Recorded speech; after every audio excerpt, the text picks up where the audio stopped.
బంధుమిత్రులందరికీ భోగి పండుగ శుభాకాంక్షలు. పిల్లలకు భోగి పళ్ళు ఎందుకు పోస్తారు, ఎలా పోయాలి అనే విషయం గురించి మనం ఇప్పుడు తెలుసుకుందాము. మకర సంక్రాంతి ముందు రోజే జరుపుకునేదే భోగి పండుగ. భోగి మంటలతో మొదలయ్యే సంక్రాంతి వేడుకల్లో భోగి పళ్ళది ప్రత్యేక స్థానం. ఈ రోజు చిన్నారుల సందడికి హద్దులే ఉండవు. చిన్నపిల్లలకు భోగి పళ్ళు పోస్తారు. రేగి పండ్లనే భోగి పండ్లు అంటారు. వీటిని అర్కఫలం అని కూడా అంటారు. అర్కుడు అంటే సూర్య భగవానుడు. సూర్యుడు ఉత్తరాయణం వైపు మళ్లే సమయం కావడంతో ఆయన కరుణా కటాక్షాలు పిల్లలపై ఉండాలనే ఉద్దేశంతో వీటిని పోస్తారు.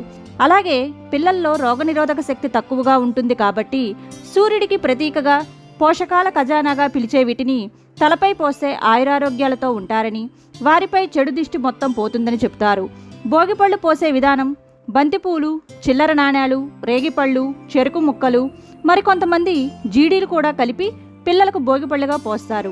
నేడు పిల్లలను నారాయణ స్వరూపముగా భావించి భోగిపళ్ళు పోస్తే సంవత్సరం మొత్తం కూడా ఆ నారాయణ స్వామి యొక్క అనుగ్రహం లభిస్తుందని విశ్వాసం. తలపై నుండి నేలకి రాలిన ఆ భోగిపళ్ళను తినడం నిషిద్ధం.